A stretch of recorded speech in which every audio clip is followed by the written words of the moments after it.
It's great to see you again, Administrator. Would you like to get a word in there? I'm happy to allow you to actually finish the sentence. Go ahead. I'll rest my case. Thank you. Probably wise. Let me ask you about something that's happening in Missouri that's very important to us. As you probably are aware, we've had very significant tornado damage across the state, including in St. Louis. I was just on the ground there for most of the day on Monday, walking the streets, talking to folks in neighborhoods.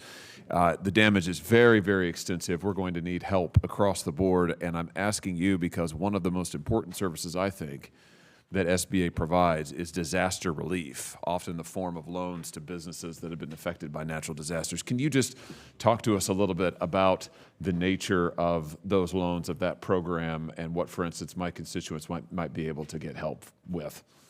Absolutely. Thank you, Senator. And your constituents in Missouri and frankly, the entire region that was impacted are in my prayers. And our team is already on the ground in that region to ensure that we are part of, while we're not a response agency, we're a recovery and resilience agency, and we are going to be there for your constituents. First of all, in fiscal 2025, as you know, the disaster relief funds ran out.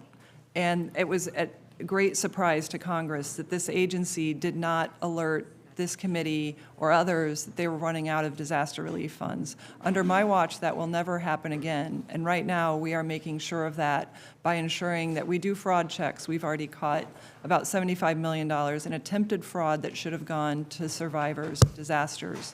We're streamlining our programs to ensure that the regional offices work with our disaster relief folks, which had never been done before. The agency had broken the regional and disaster response efforts apart.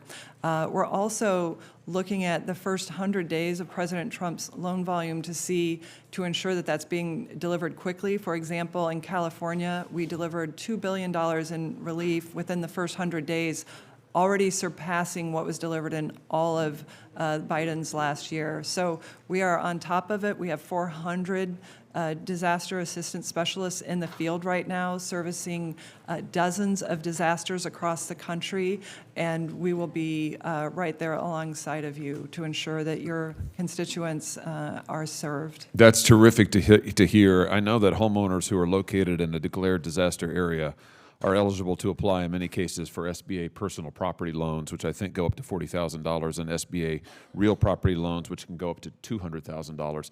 I can just tell you that's going to be very, very important relief for my constituents. We're really suffering in Missouri, all over the state, to be frank with you, but most recently, particularly in the St. Louis and southeast Missouri areas. So I'm glad to hear that you're making this a priority. Thank you for the reforms that you have enacted to make sure that there is funding available, that you get those teams that specialize in this on the ground. I know we'll want to see them in Missouri. I realize that a lot of this depends on a major disaster declaration. That's what opens up a lot of this relief and on the SBA side and makes it available. So we certainly hope FEMA will act on that very, very quickly. But thank you again, and I look forward to working with you to bring relief to the people of Missouri. We're in a lot of need right now. Thank you, Senator. We'll be there. Thank you. It's great to see you again. You're doing a great job. Thank you very much. Thank you, Madam Chair.